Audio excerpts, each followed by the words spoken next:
আসসালামু আলাইকুম ওয়ারাহমতুল্লাহি ওয়াবারাকাতুহু। আজ আমরা এমন একটি জাতি সম্পর্কে কথা বলতে চাচ্ছি যার উল্লেখ শুধু কুরআন ও হাদিসেই পাওয়া যায়।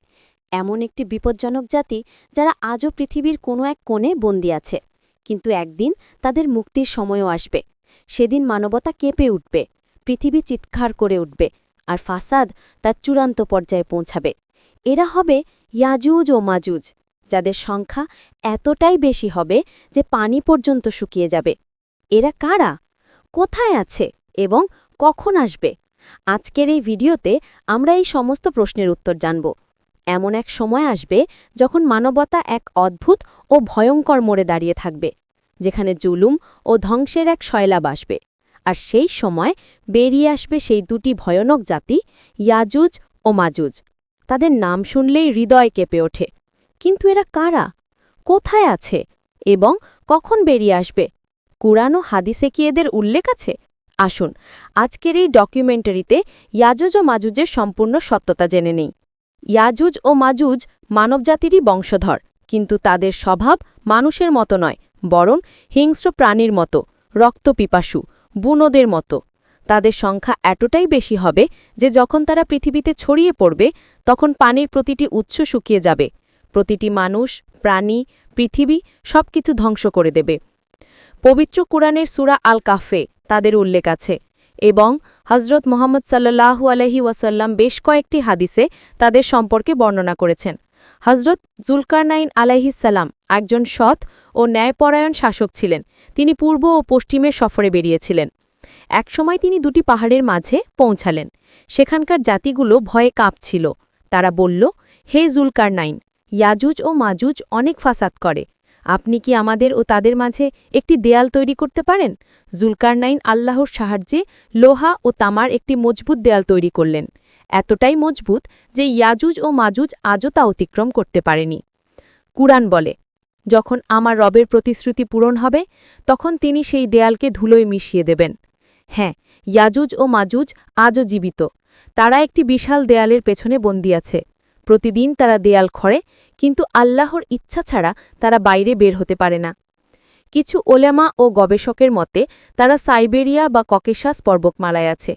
কেউ কেউ বলেন তারা পৃথিবীর গভীরে গুহায় আছে, কিন্তু বাস্তবতা এটাই যে তারা আজও আছে এবং তারা একদিন বেরিয়ে আসবে।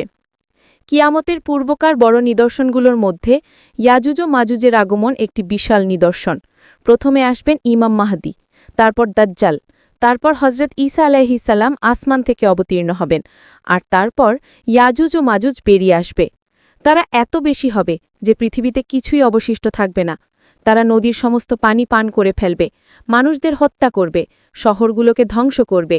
হযরত ঈসা আলাইহিস সালাম তার মুমিন সাথীদের নিয়ে একটি পাহাড় জাবালে তুরসের পিকে চলে যাবেন। সেখানে তারা দোয়া করবেন, কাঁদবেন, সেজদা করবেন এবং আল্লাহর কাছে সাহায্য চাইবেন। এবং তারপর আল্লাহ তাআলা এক বিশেষ ধরনের রোগ পাঠাবেন, যার ফলে ইয়াজুজ ও মাজুজের গলায় ফোড়া হবে এবং তারা সবাই মারা যাবে। তারপর আল্লাহ পাখিদের একটি বিশাল বাহিনী পাঠাবেন, যারা ইয়াজুজ ও মাজুজের মৃতদেহ তুলে দূরে ফেলে দেবে। তারপর বৃষ্টি হবে, এত প্রবল বৃষ্টি হবে যে পৃথিবী পরিষ্কার পরিচ্ছন্ন হয়ে যাবে। এরপর শান্তি ও বরকতের একটি যুগ আসবে, যা হযরত ঈসা আলাইহিস সালামের শাসনের যুগ হবে। ইয়াজুজ ও মাজুজের আগমন একটি বাস্তবতা যা শীঘ্রই পূরণ হবে।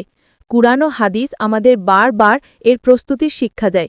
আমাদের উচিত আমাদের ঈমানকে মজবুত করা, তওবা করা উচিত, কারণ সেই সময় বেশি দূরে নয় যখন আমাদের চোখের সামনে এই বিশাল নিদর্শনগুলো প্রকাশ পাবে।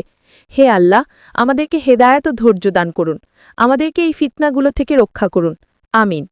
আমরা পরের ভিডিওতে ইয়াজুজ ও মাজুজের পর কিয়ামতের যে সবচেয়ে ভয়ানক নিদর্শনগুলো আসবে সে সম্পর্কে কথা বলতে যাচ্ছি, যেমন সূর্য পশ্চিম দিক থেকে উদিত হওয়া, আসমানি ধোয়া, পৃথিবীতে প্রাণীর বেরিয়ে আসা, 3টি বড় ভূমিধসের ঘটনা, নরম বাতাসের মাধ্যমে মুমিনের রূহ কবজ করে নেওয়া, কুরআন ও জ্ঞানের বিলুপ্তি, এবং তারপর ইসরাফিল আলাইহিস সালাম প্রথম সিংগায় ফুঁক দেবেন।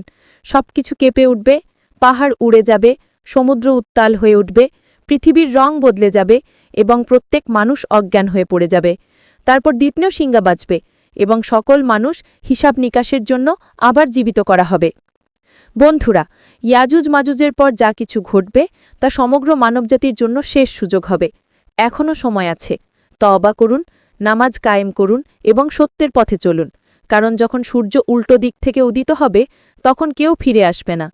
এই নিদর্শনগুলোর বিস্তারিত বিবরণ নিয়ে পরের ভিডিওতে দেখা হচ্ছে। ততক্ষণ পর্যন্ত দোয়ায় মনে রাখবেন। খোদা হাফেজ।